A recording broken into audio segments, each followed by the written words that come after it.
Fala, meus amigos, tudo bem? Vamos falar sobre a reunião que aconteceu na tarde dessa segunda-feira, lá na sede da CBF, que contou com todos os clubes que compõem o Campeonato Brasileiro, assim como os representantes das equipes aqui do Rio Grande do Sul, onde foi colocada em pauta as decisões dos próximos passos do campeonato, o que precisa ser conversado e o que precisa ser feito para que haja o mínimo de questão, vamos lá, uma questão que possa ter um equilíbrio no campeonato, já que tá bem desequilibrado nessa situação que a gente vem acompanhando, né?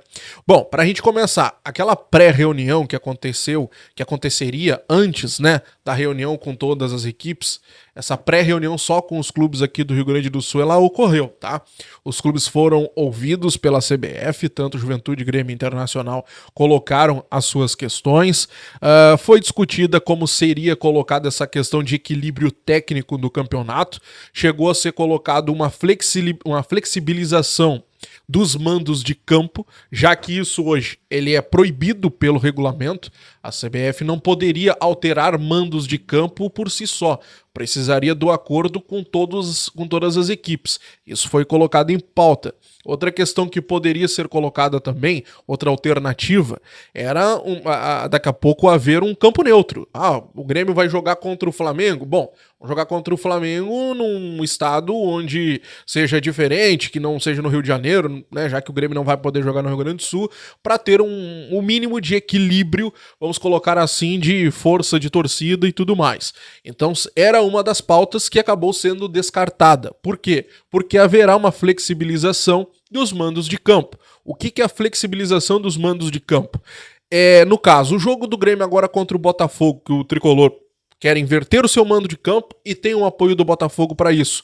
Levar para a CBF analisar a situação, primeiro, de segurança pública, porque não pode haver um outro confronto, né, de algum rival do Botafogo na mesma cidade, por conta da segurança e tudo mais. E outra questão que precisa ser colocada em pauta também é com a Globo, por conta dos direitos de transmissão. Então precisa ter segurança para essa partida ter essa inversão de mando de campo e precisa também ter o apoio da Globo, porque a Globo é o que manda na hora ali da grade de programação, aquela história toda, enfim. Então o Grêmio terá essa flexibilização dos jogos, assim como o Inter e como o Juventude, mas mesmo assim terá essas ressalvas de, primeiro, conversar com a equipe e ter o acordo também da equipe adversária e depois encaminhar para a CBF ver se é viável a inversão de mando de campo ou não. Tá? Então a primeira questão, inversão de mando de campo, haverá uma flexibilização. Outra questão que foi colocada em pauta também é a questão dos prejuízos, é a questão dos valores a mais que os clubes aqui do Rio Grande do Sul terão que gastar por conta do que vem enfrentando. No caso de Grêmio e Inter, perderam questões estruturais, questões de CTs e tudo mais. O Inter teve o Beira-Rio, no caso, que vai ter que arcar com o prejuízo. O Grêmio já tem os seus CTs, no caso da Arena é mais por conta da empresa que comanda o local, mas enfim, o Grêmio vai ter essas questões também de prejuízo e mais hotéis, mais questão de logística, questão de CTs, questão de pagar também um local para jogar, porque o Grêmio precisa pagar o funcionamento, embora o estádio possa ser emprestado ou não, o Grêmio precisa pagar o funcionamento do estádio.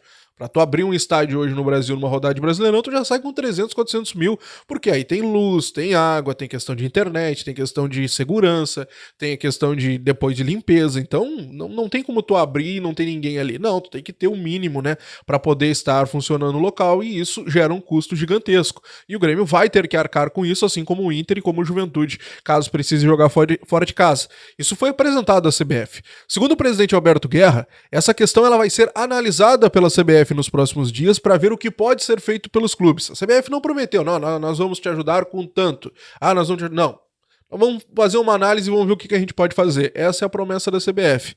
Vamos lá, né? Promessinha, né? Que promessinha, né? Mas tudo bem, vamos lá. Prometeu pelo menos estudar o caso dos clubes para ver se pode ajudar. O presidente Alberto Guerra saiu, no caso, com uma certa confiança de que a CBF estará sensível para ajudar os clubes. Quanto às partidas atrasadas, as partidas serão disputadas durante as datas FIFA e durante as datas da Copa América. Até o final do ano nós temos mais quatro datas FIFA. No caso do dia 3 ao dia 11 de junho, agora na próxima semana, semana, do dia 2 ao dia 10 de setembro, do dia 7 ao dia 15 de outubro e do dia 11 ao dia 19 de novembro. Caso de rebaixamento, não haver rebaixamento no campeonato, nem foi tratado, nem foi levado em pauta, porque teria que mexer em Constituição e tudo mais. Ontem o presidente da CBF, o Edinaldo Rodrigues, em entrevista para a Globo, já disse que isso não teria como ser colocado em discussão. Então a questão de não haver rebaixamento também acabou nem sendo discutida. Então, na prática, a CBF prometeu analisar a situação dos clubes, a questão financeira, prometeu flexibilizar a questão de inversão de mando de campo, mas aí também vai depender de segurança e também da questão de grade, a questão da Globo, e claro, vai contar, né, com a questão dos jogos durante as datas FIFA e durante as datas de Copa América. O Campeonato Brasileiro vai terminar no dia 8 de dezembro. Não tem como não tem como avançar do que isso, porque no dia 12 começa o Mundial de Clubes e precisa o Campeonato Brasileiro já estar encerrado, tá? Bom, sobre Grenal no Maracanã, isso não foi uma pauta da reunião, mas foi questionado ao presidente Alberto Guerra na sua entrevista no fim da reunião, porque o Renato hoje, durante entrevista ao Jogo Aberto, meio-dia e pouco, o Renato disse que haveria uma possibilidade muito grande do Grenal ser disputado no Maracanã. Esse primeiro Grenal aqui do primeiro turno, ele tem o mando de campo do Grêmio, e esse Grenal aconteceria, por óbvio, na Arena. Mas por conta de tudo que a gente vem acompanhando, esse Grenal hoje tem uma tendência de que ele possa acontecer no Maracanã. O Renato disse que isso, olha, tá bem forte. Mas o presidente disse que ainda está sendo discutido, existe uma proposta para que isso aconteça, mas deverá ser conversado com o Internacional.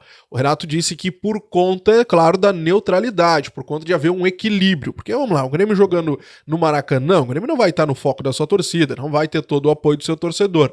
Pode jogar no Maracanã, aquele evento, aquela história toda, muito bonita e tal, ter apoio de outros torcedores ali para ajudar, beleza, mas não é a torcida do Grêmio. Não tem aquele amor, não tem aquela pressão, aquela questão de ajudar e contribuir para a partida. Então já teríamos aí uma questão, né, bem diferente do segundo turno, o Inter mandando o segundo clássico, no caso, no Beira-Rio. Então, para que isso aconteça, para esse jogo ser levado para o Maracanã, o Inter precisa aceitar o segundo clássico Grenal lá no segundo turno também acontecer lá no Maracanã. Então vamos acompanhar, vamos ver se vai ter esse acordo aí ou não para que esse clássico aconteça por lá. Pra gente encerrar, gurizada, uma nota rápida aqui porque é uma questão importante. Eu trouxe para vocês nas últimas semanas que o Grêmio estava analisando a situação do Paulinho, 35 anos, volante do Corinthians, que não estava chegando a um acordo de renovação. E não chegou. Hoje à tarde o Corinthians anunciou a saída de Paulinho. Paulinho está se despedindo do Corinthians e ficará livre nas próximas semanas. Jogador que interessa ao Grêmio, segundo o portal Gol. Agora o Grêmio analisará a situação do jogador, quem sabe fazendo uma proposta nos próximos dias. Um jogador que não tem tanto apoio assim do técnico Renato Portaluppi, pelo que eu andei escutando nos bastidores. Vamos ver o que vai acontecer. O Paulinho não é aquele jogador que o Grêmio precisa, vamos colocar assim, né?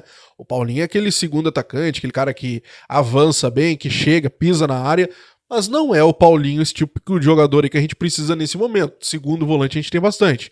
Um primeiro volante, aquele marcador, ou aquele meia, né, que seja pro lugar do Cristaldo, aquele criador, não é o Paulinho esse cara. Nem o cara da marcação e nem o cara da criação. Então, por hora, o Grêmio tem bastante peças para essa posição. Vamos ver os desenrolares dos próximos dias, mas fato que Paulinho não continua no Corinthians, já foi anunciado. Beleza? Te inscreve, deixa o like, ativa o sininho de notificações, quero saber de ti. E aí, as medidas da CBF vão ajudar ou não? É só um paliativo. E o Paulinho, te agrada? Quero saber. Comenta aqui embaixo. Valeu, fui!